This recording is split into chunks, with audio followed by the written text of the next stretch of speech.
안녕하세요. 저는 남편과 연애 2년, 결혼 생활을 한 지도 벌써 3년이 되어 갑니다. 처음엔 이 사람이면 평생 함께해도 괜찮겠다는 확신이 있었어요. 사소한 말투 하나, 걸음걸이 하나까지도 다정하게 느껴졌고 무엇보다 저를 존중해준다고 생각했습니다. 하지만 결혼이라는 건 참 이상하게도 시간이 흐를수록 보이지 않던 본성이 점점 드러나는 것 같더라고요. 지금 이 글을 쓰고 있는 저 자신조차 내가 어떻게 이런 사람과 3년을 버텼지? 라는 회의가 밀려들 정도로요. 혹시라도 이 글을 보는 분들 중 누군가가 저를 아는 사람일까봐 조심스럽습니다. 그래서 구체적인 지역이나 직장명 등은 언급하지 않으려 합니다. 저는 지방에서 근무 중인 평범한 공무원이고요. 남편은 중견기업에 다니고 있습니다. 직장 분위기도 좋고 연봉도 괜찮은 편이라 사회적으론 인정받는 위치일지도 모르겠습니다. 실제로 남편의 월급은 제 월급의 거의 2배 가까이 돼요. 물론 그 차이가 처음부터 문제였던 건 아닙니다. 문제는 그 차이를 남편이 자신의 우월감으로 이용하기 시작하면서부터였어요. 그는 자기가 저보다 많이 번다는 이유로 점점 말투가 달라졌고 저를 존중하기보다는 깔보는 순간이 많아졌습니다. 그럴 때마다 저는 속으로만 삼켰습니다. 어쩌면 내가 더 유연하게 대처해야 할까 싶었고 평등한 관계라는 것이 꼭 금전적 기여로만 결정되는 게 아니라는 것을 스스로에게 되뇌이기도 했어요. 하지만 반복되는 무시와 비꼬는 말투, 내가 너보다 더 번다는 식의 대화 끝엔 결국 저 혼자 마음이 상하고 말더군요. 언제부턴가 나라는 인간이 이 사람 앞에선 이렇게까지 작아져야 하나? 라는 생각이 들면서 자존감이 무너지고 있는 제 자신을 발견했습니다. 이런 상황에서도 어떻게 3년을 견뎠는지 문득문득 스스로가 한심하게 느껴지곤 해요. 사랑이라는 이름으로 감내해야 한다고 믿었던 지난 시간, 어쩌면 스스로를 학대한 시간은 아니었을까 하고요. 결혼 초기에 품었던 기대와는 전혀 다른 현실 속에서 저는 지금 제 마음의 방향을 조용히 재정비하고 있는 중입니다. 남편과 결혼 얘기가 오갔을 때만 해도 저는 우리가 꽤 성숙한 커플이라고 생각했어요. 현실적인 이야기들을 서로 솔직하게 나눴고 결혼이라는 삶의 큰 전환점 앞에서도 어느 한쪽이 무리하거나 억울하지 않도록 모든 걸 최대한 공정하게 결정하려 노력했거든요. 예식 비용은 철저하게 반반으로 나눴고 혼수나 내단처럼 예민한 문제에서도 전혀 마찰이 없었습니다. 제가 원하는 만큼만 준비했고 시댁에서도 과한 요구 없이 오히려 제 의견을 존중해주는 편이었어요. 그 모든 과정이 정말 자연스럽고 깔끔하게 마무리되었죠. 그 덕분에 저는 남편과의 미래에 대해 더 신뢰를 갖게 되었고 함께라면 어떤 문제든 잘 해결하며 살 수 있겠다는 믿음을 품게 됐습니다. 하지만 결혼 후 6개월 정도 지나면서 그 믿음이 서서히 흔들리기 시작했습니다. 어느 날 남편이 저녁을 먹다 말고 대뜸 이런 말을 꺼내더군요. 우리 수입 차이가 너무 크잖아. 그러니까 돈 얘기는 선 넘지 말자. 난 부부라 해도 지출 내역까지 공유하는 거 싫어. 그 말을 듣는 순간 정말 할 말을 잃었습니다. 무슨 말을 하는 건지 순간적으로 귀를 의심했어요. 한 가정을 꾸렸다는 책임감은커녕 나치 룸메이트 사이에서 생활비 정산하듯 선을 긋고 싶다는 시기였거든요. 전혀 예상하지 못한 말투와 태도에 마음이 꽁꽁 얼어붙는 것 같았습니다. 그 당시엔 아이도 없었고 맞벌이 부부로서 나름 균형을 잘 맞추고 있다고 생각했어요. 하지만 남편은 달랐나 봅니다. 유부남이라는 사실을 망각한 것처럼 언제부터인가 철저히 나와 너를 나누기 시작했어요. 주말이면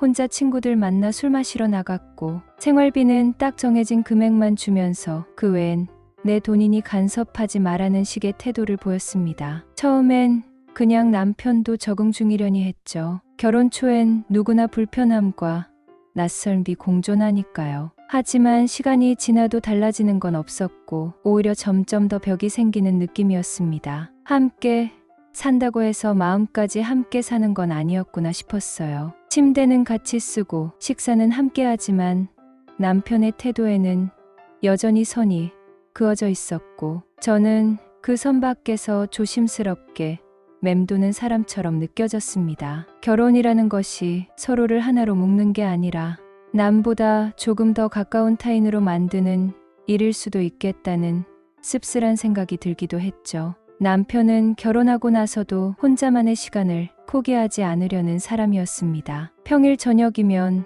직장 동료들과의 술자리를 이유로 늦게 들어오는 일이 잦았고 주말엔 친구들 만나러 나간다며 집에 있는 시간이 거의 없었어요. 물론 사람마다 스트레스를 푸는 방식이 다르다는 건 알고 있지만 그 빈도와 태도가 문제였습니다. 매번 제가 혼자 집안일을 하거나 장을 보고 있을 때 남편은 밖에서 술을 마시거나 개인방에 있다는 사실을 떠올리면 속이 뒤집히는 날도 있었죠. 처음엔 참고 넘겼습니다. 잔소리처럼 들릴까봐 말투를 조심하며 타이르기도 했어요. 이제 가정이 있으니까 주말 하루 정도는 같이 보내면 좋지 않을까? 그렇게 이야기해도 남편은 대수롭지 않다는 듯 웃어넘기기 일쑤였어요. 게다가 남편은 하루에 담배를 한 갑 이상 피우는 사람입니다. 말은 안 해도 그 지출이 만만치 않다는 건 본인도 누구보다 잘 알았을 거예요. 담배값이며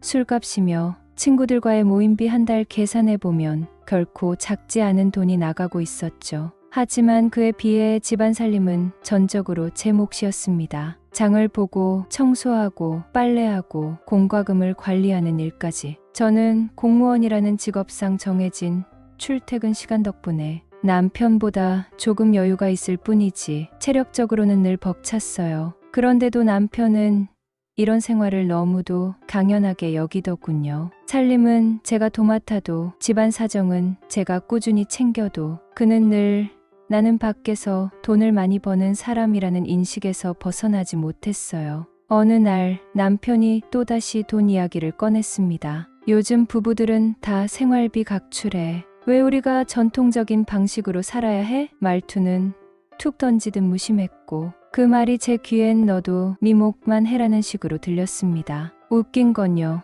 경제권은 제가 쥐고 있었지만 그건 어디까지나 남편이 귀찮아해서 넘긴 것일 뿐이었어요. 저는 남편의 월급까지 관리하면서도 언제 어디에 돈을 썼는지 매달 명세서를 보여주며 투명하게 했고 남편이 필요로 할 땐 언제든 바로바로 용돈을 챙겨줬습니다. 불투명한 지출은 단 한 번도 없었어요. 오히려 저 스스로도 누가 뭐라 할까 조심할 정도였죠. 그런데 남편은 그런 제 모습을 감시라고 표현하며 불편해했습니다. 제가 지출을 정리해 공유하는 것도 생활비의 흐름을 설명하는 것도 다 부담스러웠나 봅니다. 저는 정말 이해할 수 없었어요. 내가 뭔가 숨기거나 잘못한 게 하나도 없는데 왜 자꾸 손해본 사람처럼 행동하는 걸까? 그때 알았어야 했습니다. 이 사람은 함께 사는 삶보다는 여전히 각자의 인생을 공유하는 척하는 것에 더 가까운 상태라는 거려. 돌이켜보면 그때 결심했어야 했다는 생각이 들기도 해요. 그 시점에서 모든 걸 정리하고 내 마음을 다잡았더라면 지금처럼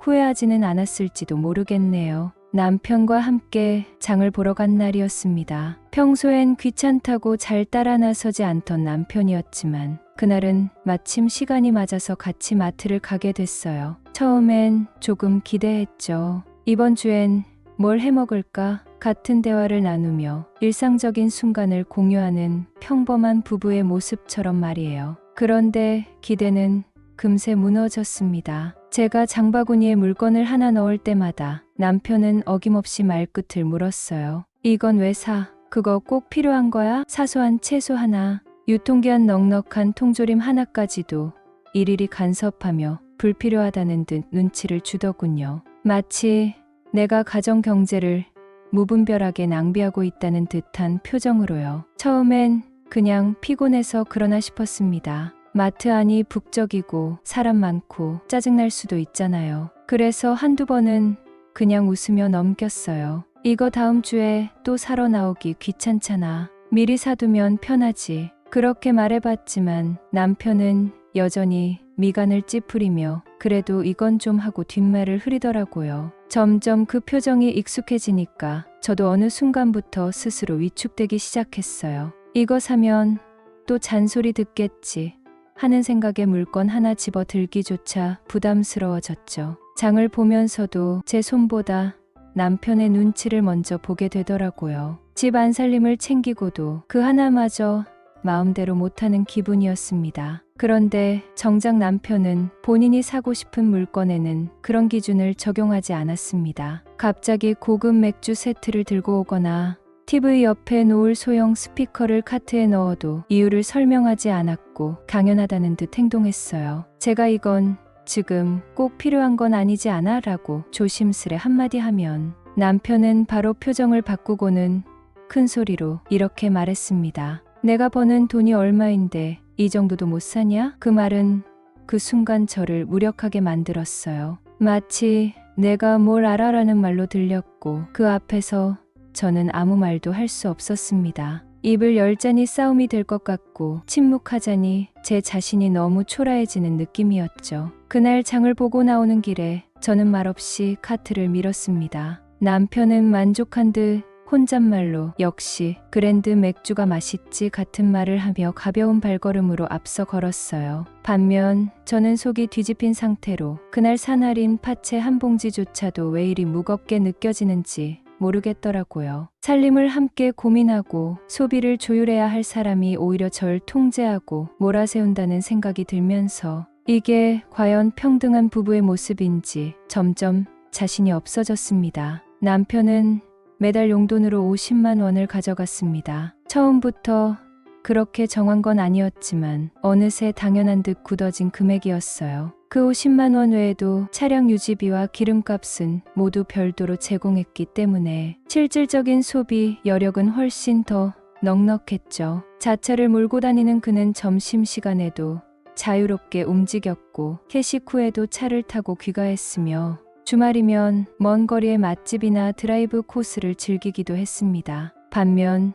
저는 매달 용돈으로 30만 원을 썼고 출퇴근은 늘 대중교통이었어요. 전철 시간에 맞춰 뛰는 게 일상이었고 우산 없이 비를 맞고도 택시 한번 타는 일이 망설여졌습니다. 차가 없으면 좀 불편해도 감수해야지라고 스스로를 다독이며 지낸 날들이었습니다. 처음엔 그 차이를 받아들이려 애썼어요. 남자는 직장에서 접대도 있고 술도 사야 하니까 돈 쓸 일이 많겠지라고 생각했습니다. 그게 부부로서 배려라고 여겼고 예심 뿌듯함도 있었어요. 내가 이 사람에게 도움이 되고 있구나. 그가 밖에서 기죽지 않고 당당할 수 있도록 내가 뒤에서 받쳐주고 있구나. 그렇게 믿었거든요. 하지만 지금 생각해보면 그 모든 생각이 너무 순진했어요. 아니, 바보 같았다고 해도 과언이 아닙니다. 저도 직장인이었고 하루 종일 컴퓨터 앞에 앉아 일하다 보면 눈이 빠질 것 같은 피로감을 안고 퇴근하곤 했어요. 회의도 있었고 팀 회식도 있었고 인간관계에 신경 써야 할 일도 분명히 있었죠. 그럼에도 저는 늘 내가 여자니까 아내니까라는 이름 아래 제 몫을 줄이며 살았습니다. 남편은 제게 감사한 기색을 보인 적이 없었습니다. 오히려 그 정도면 충분하잖아라는 말이 입에 붙은 사람처럼 제 생활을 한 번도 궁금해하지 않았고 저를 위해 조금이라도 아끼려는 태도조차 보이지 않았어요. 저는 그런 남편의 모습을 보면서도 남편이니까 바쁜 사람이니까 하고 스스로를 설득했지만 사실은 점점 무너지고 있었습니다. 내가 왜 이렇게까지 이해하려고 애쓰는지 어느 날 거울을 보며 혼잣말로 중얼거린 적도 있었어요. 웃고 있는 얼굴 뒤에 슬며시 번지는 자기 연민을 들키기 싫어서 일부러 더 밝은 척했던 날들이 떠오르네요. 이제와 생각해보면 내가 그에게 준 배려와 신뢰가 결국 나를 지치게 만들었구나 싶어요. 한쪽만 참는 관계는 결국 무너질 수밖에 없다는 걸. 그리고 아무리 사랑해도 상대가 그 마음을 짓밟으면 사랑이 독이 될 수 있다는 걸 저는 너무 늦게 배웠던 것 같아요. 그때 내가 조금만 더 나를 아껴줬더라면 지금의 나는 훨씬 덜 상처받았을지도 모르겠습니다. 결혼하고 나서 저는 자연스럽게 가계부를 쓰기 시작했어요. 남편이 귀찮다고 먼저 맡긴 것도 있었지만 저는 오히려 그런 실무적인 부분을 정리하고 관리하는 데서 뿌듯함을 느끼는 사람이었거든요. 소비는 무조건 줄이기보다 꼭 필요한 곳엔 쓰고 줄일 수 있는 부분은 최대한 줄여서 매달 조금씩이라도 남기는 게 제 원칙이었어요. 그렇게 아끼고 모으면서 저는 조심스럽게 미래를 계획했습니다. 지금은 비록 대출도 있고 돈 쓸 곳도 많지만 시간이 지나면 우리도 나아질 거라는 확신이 있었거든요. 제가 관리한 가계부에는 작고 소박한 희망이 담겨 있었어요. 남편과 제 명의로 된 집을 갖게 될 날, 그 집에서 아이가 뛰어노는 모습을 상상하면서요. 그 꿈은 아주 구체적이었습니다. 어느 지역에 신축 아파트가 들어설 예정이고 전세인지 매매인지 무엇이 현실적인지도 다 따져봤어요. 남편과 함께 모델하우스를 보러 갈 날을 기대했고 어느 날은 제가 따로 만든 엑셀표를 보며 스스로 대견해한 적도 있었죠. 내가 참 야무지게 살고 있구나 하는 생각에 어깨가 으쓱해지기도 했고요. 아이를 언제쯤 가지면 좋을지도 조심스럽게 고민했습니다. 지금보다 조금만 더 안정되면, 지금보다 조금만 더 넉넉해지면, 그때쯤이면 부모가 될 준비가 되겠지. 그렇게 믿으며 하루하루를 살아냈습니다. 하지만 그런 마음이 남편의 말 한마디에 와르르 무너지는 경험을 하게 될 줄은 몰랐습니다. 어느 날 남편이 무심하게 던진 말이 있었어요. 요즘 부부들은 다 돈 따로 관리해. 누가 하나한테 맡기고 살아? 게다가 나는 너보다 2배를 벌잖아. 그 말이 가슴에 꽂히는 순간 저는 말문이 막혔습니다. 그가 말한 2배라는 숫자 뒤에는 돈으로 상대를 평가하는 뉘앙스가 확실히 있었거든요. 저는 사랑해서 함께하는 결혼이라 믿었고, 그래서 남편이 버는 돈이나 제가 버는 돈이 다 우리 돈이라는 개념으로 살아왔는데 그는 그렇지 않았나 봅니다. 그의 말에는 무언의 선긋기가 있었고 저는 처음으로 그 선 밖에 있는 사람처럼 느껴졌어요. 사실 남편이 저보다 더 번다는 건 알고 있었습니다. 알고 있었기 때문에 저는 더 책임감을 느끼며 살았어요. 남편이 바쁘고 스트레스가 많을 테니 살림은 내가 주도해야지. 재테크도 내가 공부해서 리드해야지. 그렇게 생각했고 또 그렇게 행동했어요. 그런데 그런 제가 남편 눈엔 그저 돈 더 적게 버는 사람으로 보였다는 사실에 너무 허탈하더군요. 그동안 제가 쌓아온 가계부의 숫자들이, 재테크 계획이, 미래에 대한 기대가 한순간에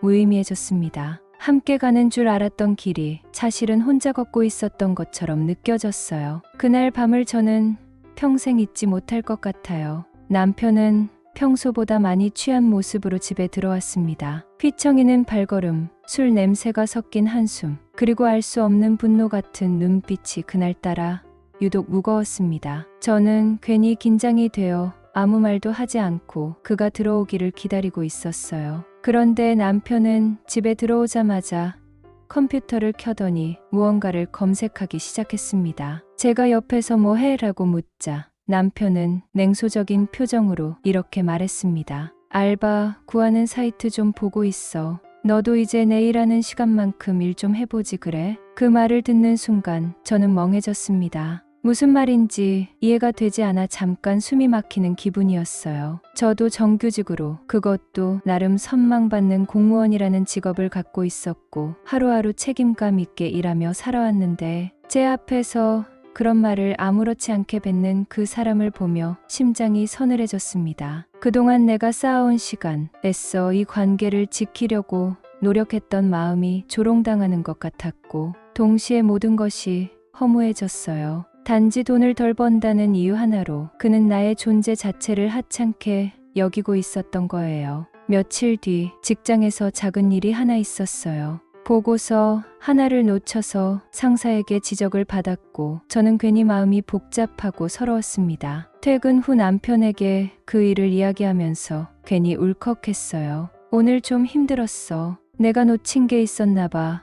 그렇게 말했는데 남편은 무심하게, 아니 차라리 비웃는 듯한 말투로 이러더군요. 그깟 일 하면서 무슨 생색이야. 그 순간 저는 정말 가슴이 철렁 내려앉았어요. 내가 아무리 힘들다 해도 이 사람에겐 내 감정조차 생색이 되는구나. 저 사람은 내 직업도, 내 애씀도, 내 존재도 존중해주지 않는구나. 그 현실이 너무 차가웠습니다. 돌이켜보면 저는 절대 게으른 사람이 아니었습니다. 지방에서 태어나 자라고 어려서부터 남들보다 2배로 노력해서 지금의 자리를 얻었어요. 제가 일하는 지역에서는 공무원이면 누구나 인정받는 안정적인 직업이고 부모님도 항상 자랑스러워 하셨죠. 하지만 남편에게는 그런 저의 삶의 궤적이 아무런 의미가 없었던 겁니다. 그저 돈을 적게 번다는 이유 하나로 제 존재의 가치를 부정해버리는 말들이 그 사람의 입에서 너무도 쉽게 나왔습니다. 결국 저는 모든 것을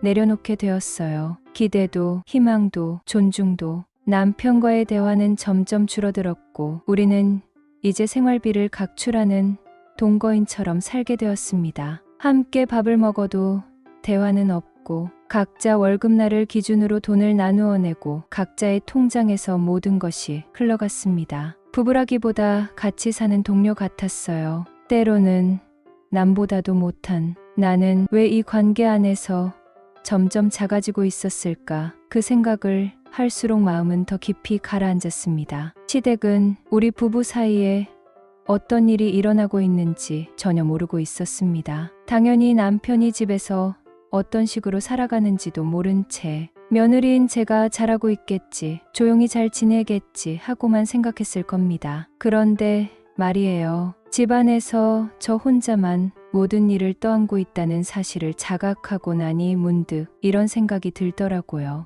나는 지금 왜 이러고 있지? 각자 돈을 따로 관리하자는 사람과 살고 있으면서 왜 나는 공동체의 몫까지 떠안고 있었던 걸까요? 아침 저녁으로 밥 차리고 빨래하고 청소하고 명절 때면 시댁 음식까지 준비하며 그렇게 살아왔던 제가 어느 순간 우스워졌습니다. 남편은 자기가 하고 싶은 것은 다 하고 사는 사람이었습니다. 주말이면 약속이 있다는 이유로 혼자 나가고 늦게까지 게임을 하거나 술을 마셔도 눈치조차 보지 않았어요. 그런 사람이 정작 집안일이나 시댁일에 대해서는 아무 말도 하지 않으면서 제게는 왜 안 하냐는 눈빛을 던지곤 했습니다. 그래서 어느 날 저는 모든 것을 내려놓았습니다. 정리한 건 하나였어요. 돈도 따로 관리하겠다면서 집안일과 며느리 역할은 왜 당연히 바라지? 그 생각이 머릿속을 떠나지 않자 결국은 집안일도 며느리 역할도 손에서 놓아버렸습니다. 처음엔 마음이 불편했어요. 아무것도 하지 않으니 죄책감이 드는 순간도 있었습니다. 그런데 시간이 지나면서 그마저도 무뎌지더군요. 시댁에는 한 달에 한두 번, 그것도 안부 전화 정도만 했습니다. 아버님, 어머님 별일 없으시죠? 그 말 한마디가 전부였고 명절에도 더 이상 예전처럼 정성껏 음식을 준비하거나 시댁에 오래 머무는 일은 없었습니다. 친정에 먼저 다녀온 뒤엔 그냥 집에 있었어요. 남편은 처음엔 눈치를 보더니 점점 짜증을 내며 싸움을 걸어왔습니다. 왜 내 맘대로 하냐? 며느리로서 예의가 없다는 말들이 그의 입에서 나왔죠. 그런데 웃기죠? 저는 전혀 감정이 상하지 않았습니다. 한때는 남편의 말 한마디에 밤새 잠 못 자던 날도 있었고 말다툼 끝에 혼자 눈물 흘리던 적도 있었어요. 그런데 지금은 남편이 화를 내도 목소리를 높여도 무슨 말을 해도 마음이 상하지 않는 거예요. 속이 쓰리지도 않고 눈물이 나지도 않았어요. 그저 저 사람 또 저러네 싶은 마음뿐이었습니다. 남편이 아무리 성질을 내도 저는 무미건조하게 할 말만 딱 하고 입을 닫았습니다. 그건 당신 생각이고 그렇게 생각하면 그렇게 하세요. 딱 그 정도의 대꾸가 전부였어요. 이렇게 평온하게 무감각해질 수도 있구나 하는 게 참 신기했어요. 차라리 화라도 나면 싸우고 풀고를 반복하겠지만 이건 그조차 아니었습니다. 감정이 닳고 닳아 사라지니 그냥 이 사람과는 더 이상 아무 기대도 없다는 체념이 저를 지배하더군요. 누구보다 사랑해서 결혼했던 사람이 이제는 단지 공동주택을 같이 쓰는 사람처럼 느껴지기 시작했습니다. 결혼이라는 이름 아래 살고는 있지만 이제는 이 사람이랑 가정을 이루고 있다는 감각조차 사라졌습니다. 함께 산다는 말은 단지 주소지를 공유하고 있다는 뜻일 뿐이었고 저에게는 그 이상의 의미가 없었어요. 부부라는 단어가 이렇게 공허하게 들릴 수도 있다는 걸 저는 결혼하고 몇 해 지나서야 알게 되었어요. 서로를 위로하고 보듬던 시간은 어느샌가 지나갔고 남은 건 습관처럼 반복되는 일상과 마주칠 때마다 어색해지는 공기뿐이었습니다. 오만정 다 떨어진다는 말, 예전엔 그냥 드라마, 대사나 누가 하소연할 때 하는 말인 줄 알았어요. 그런데 제가 그 말의 의미를 몸으로 겪고 나니 이건 단순한 실망이나 섭섭함의 수준이 아니더라고요. 정말 감정이 떨어진다는 표현이 맞았습니다. 빠지는 것도 아니고 흐르는 것도 아니고 바닥으로 툭 떨어지는 느낌. 그렇게 떨어진 감정은 다시 주워 담을 수도 없었어요. 아무리 그가 사과를 한다 해도 이제는 그 사람의 목소리가 제 감정을 건드리지 못했어요. 이미 메마를 대로 메말라 있었던 거죠. 그래서 저는 더 이상 부부라는 틀 안에서 의무를 다하지 않았습니다. 빨래를 할 때도 제 옷만 따로 챙겼습니다. 남편의 셔츠, 바지, 양말 그런 것들은 이제 제 손이 가지 않았어요. 특히 뒤집어 벗어놓은 양말은 손으로 잡는 것조차 싫더군요.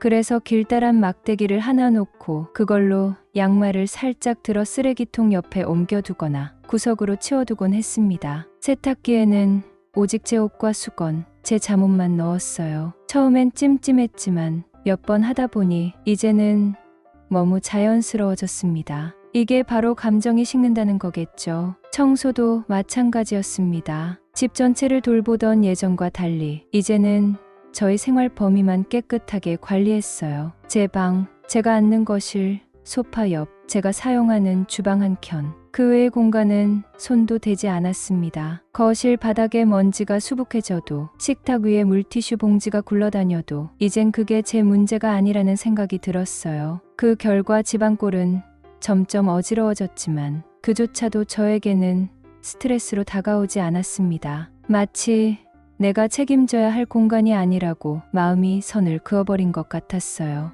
남편은 초반엔 매일같이 난리를 쳤습니다. 왜 빨래 안 하냐?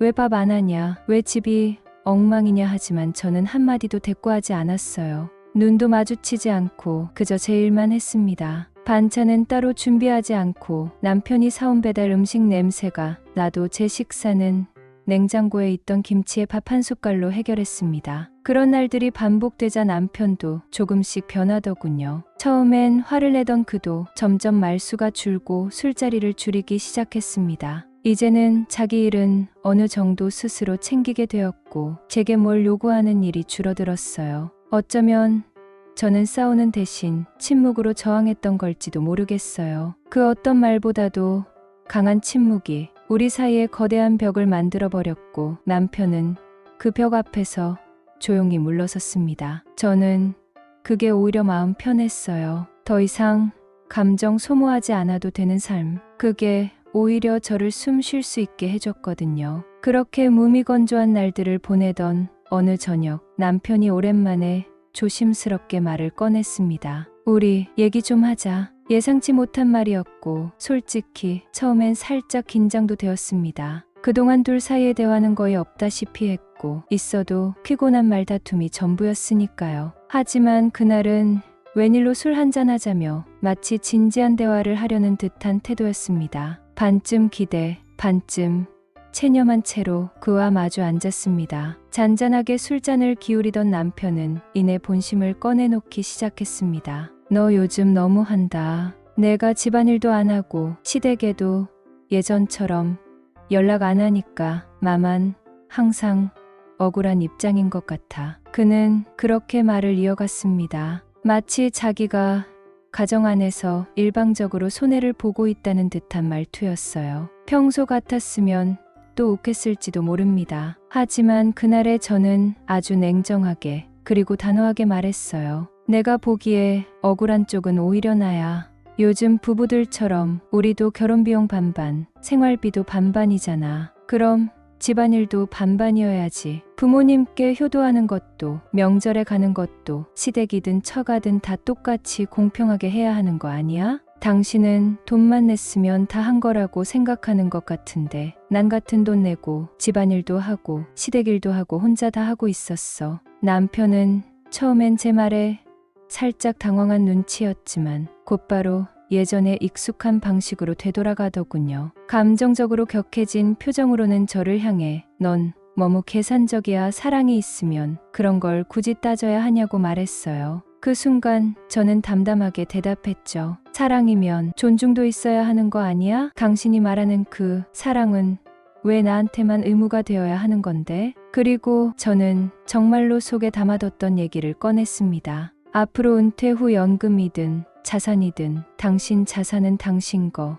내 자산은 내 거. 서로 간섭하지 말자. 그게 당신이 말한 공평한 관계 아니야? 말을 끝내자마자 남편의 얼굴이 확 굳더니 그 자리에서 벌떡 일어섰습니다. 마치 제 말이 너무 충격적이었던 것처럼요. 그러더니 아무 말도 없이 방으로 들어가더군요. 저는 다시 말할 생각도 하지 않았어요. 그저 조용히 제 술잔을 한 번 더 비웠습니다. 이 대화가 또 싸움으로 번질 거라는 걸 예감하고 있었거든요. 잠시 뒤 문이 쾅 하고 열리는 소리가 들렸고 남편은 격앙된 목소리로 말했습니다. 그래, 좋다. 그럼 이혼하자. 나도 너 같은 사람이랑 더는 못 살겠어. 말만이 아니라 진짜로 나가버렸습니다. 지갑만 챙겨서 현관문을 열고 뒷모습조차 안 돌아보고 그대로 집을 나가버렸어요. 문이 닫히고 난 뒤 저는 멍하니 거실 한가운데 앉아 있었습니다. 예상은 했지만 막상 그 순간이 닥치니까 이상하게 허탈하더군요. 그 사람은 왜 늘 자기가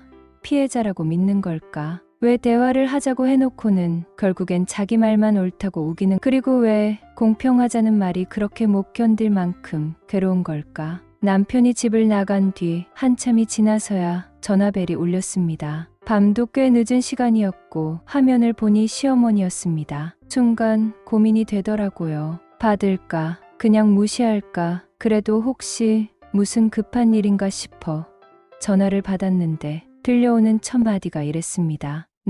내가 너 그렇게 안 봤는데 어떻게 그럴 수가 있니? 그 말이 끝나자마자 제 머릿속은 하얘졌습니다. 역시나였어요. 남편은 시댁에 가서 또 자기 입장에서 유리한 얘기만 꺼냈던 거죠. 자신이 얼마나 억울하게 살았는지, 내가 얼마나 냉정하고 계산적인 아내였는지를 늘어놨겠죠. 그 목소리를 듣는 순간 변명하고 싶다는 생각도, 오해를 풀고 싶다는 생각도 전혀 들지 않았습니다. 오히려 말하는 게 귀찮다는 생각부터 들었어요. 그래, 이쯤이면 나한테 기대하는 것도 없겠구나. 이제는 더 설명하고 싶지도 않다. 그 생각이 들면서 저는 말 한마디 하지 않고 조용히 통화를 끊었습니다. 어머님, 그건 좀 하려다 입을 다물었고 그 말이 목구멍에서 맴돌다 그냥 뚝 끊긴 채로 핸드폰을 내려놓았습니다. 그리고는 불도 켜지 않은 채로 침대에 들어가 이불을 덮었습니다. 피곤해서가 아니라 그냥 아무것도 하기 싫었거든요. 세상이 다 귀찮게 느껴졌습니다. 시어머니께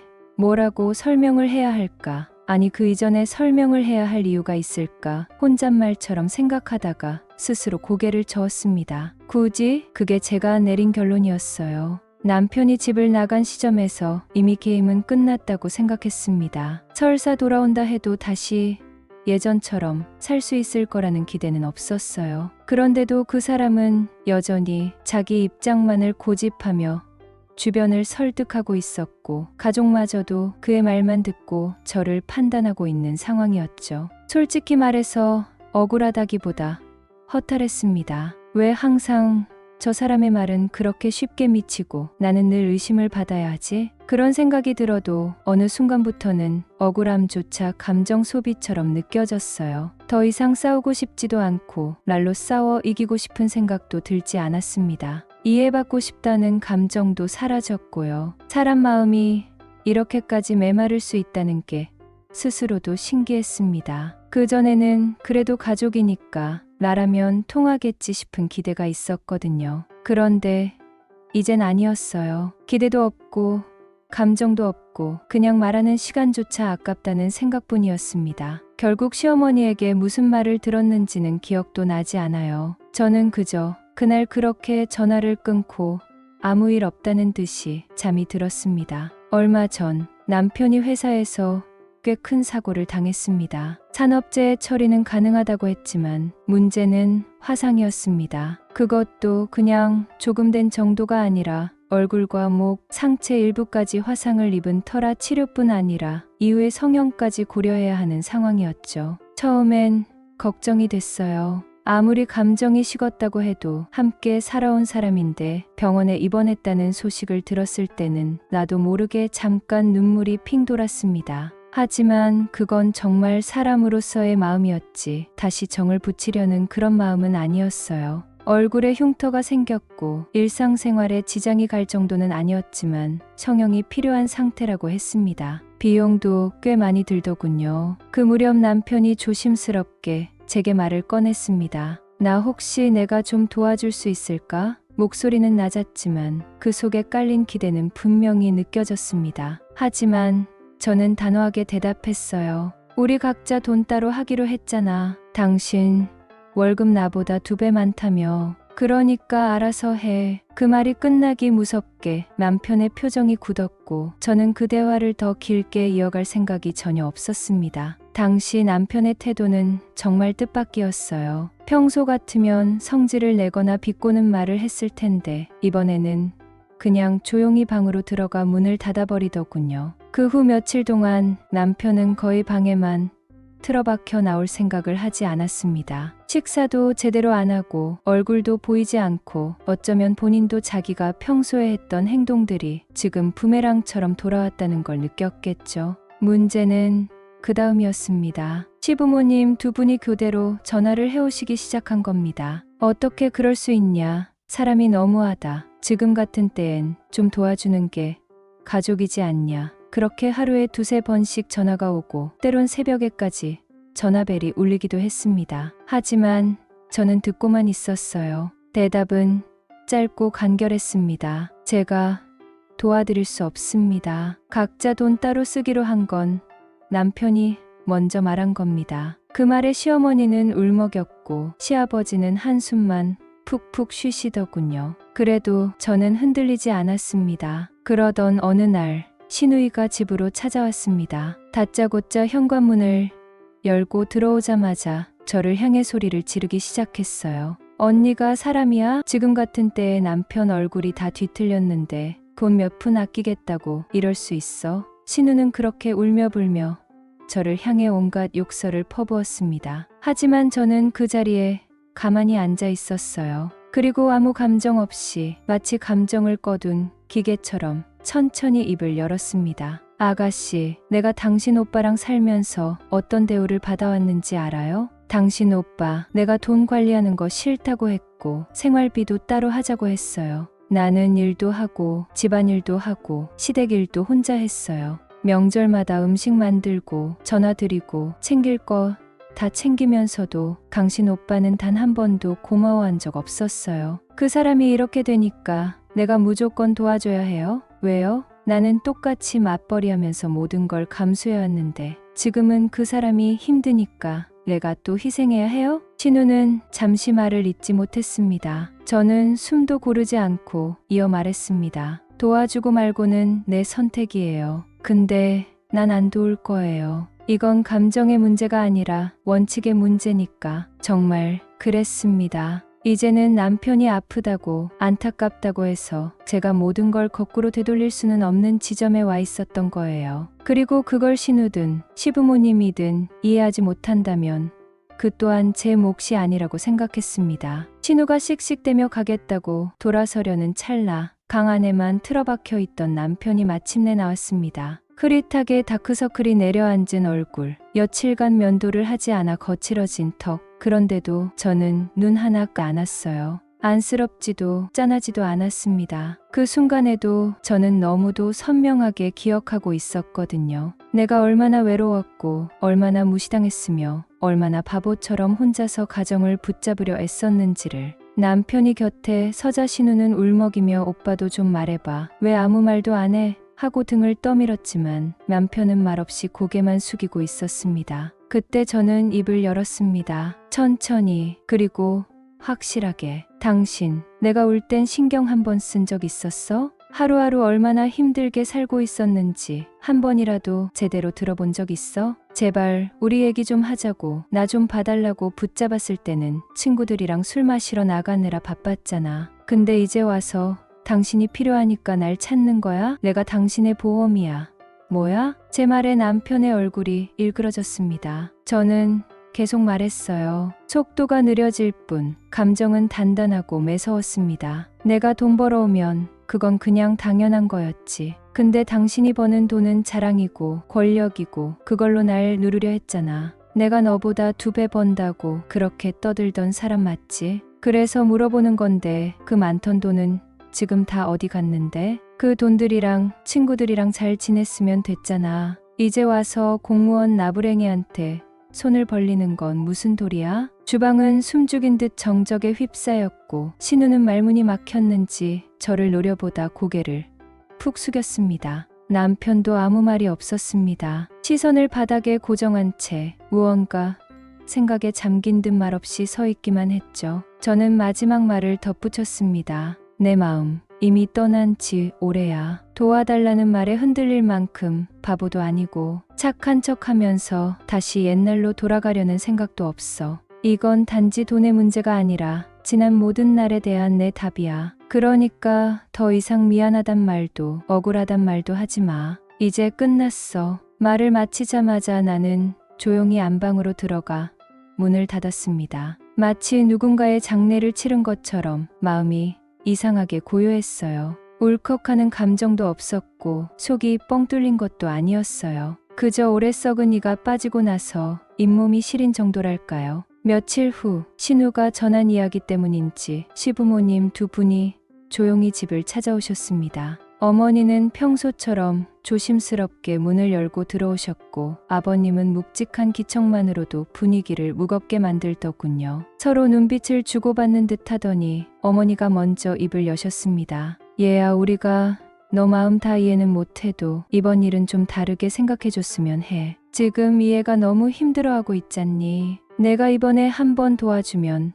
부부 사이도 더 돈독해질 수 있고 쟤도 그걸 계기로 정신 차리고 진짜 달라질 수도 있지 않겠니? 그 말에 저는 고개를 살짝 들었고 눈빛을 아주 또렷하게 맞췄습니다. 그리고 천천히 또박또박 말했습니다. 어머님, 아버님, 그 아이 아니, 그 사람은 심성이 나쁜 게 아니라고요? 저는 그렇게 생각하지 않습니다. 겉으로는 웃지만 남을 배려하지 않고 자기가 유리할 때만 움직이는 사람입니다. 지금처럼 말이에요. 지금 그 사람이 저한테 바라는 건 마음이 아니에요. 그냥 돈이에요. 지금까지도 항상 그랬고요. 2분 모두 당황한 눈치였지만 저는 멈추지 않았습니다. 제가 다쳤을 때요? 아니, 다치기는커녕 감기라도 좀 심하게 앓고 있었을 때 그 사람은 어떻게 했는지 아세요? 같이 약국 가주기는커녕 라면 하나 안 끓여줬어요. 그런 사람이 지금 와서 무슨 공감이고 무슨 회복이에요. 지금 자기 얼굴 망가졌다고 병원비 많이 든다고 제가 오랜 시간 아끼고 모아둔 돈을 쓰고 싶다는 거잖아요. 정말 말도 안 되는 거예요. 그냥 자기에게 가장 쉬운 타깃이 저인 거죠.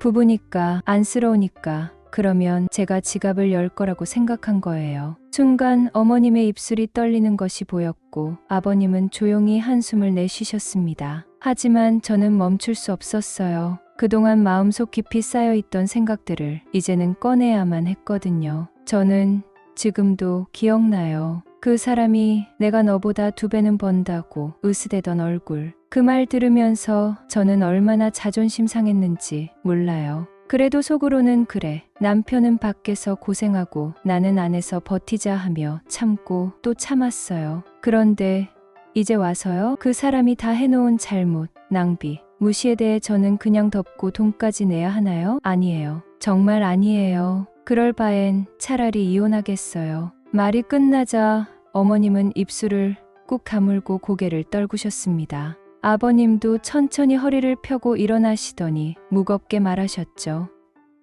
그래, 내 말이 틀린 건 아니다. 우리가 그동안 너무 우리 아들 편만 본 것도 있는 것 같고 생각 좀 해보마. 그리고 2분은 말없이 신발을 신으셨습니다. 그렇게 조용히 현관문을 나서셨고 저는 그들의 뒷모습을 보며 전혀 흔들리지 않았습니다. 그날 밤 저는 거실 불을 끄고 안방에 들어와 조용히 불 꺼진 천장을 올려다보며 생각했어요. 지금 저는 남편에게 이혼하자고 말한 상태입니다. 사실 이 말을 꺼내기까지 얼마나 많은 시간을 생각하고 고민했는지 아무에게도 쉽게 말할 수 없었던 지난 시간이 길었습니다. 단순한 감정 싸움이나 순간적인 분노로 그런 결정을 내린 게 아니라는 걸 저는 너무 잘 알고 있어요. 이혼이라는 단어를 입 밖에 낸 그날 제 마음도 같이 내려놓은 것 같았습니다. 그리고 솔직히 말하자면 후련했습니다. 그런데 막상 주변 사람들에게 말하려니 조금 주저하게 되는 것도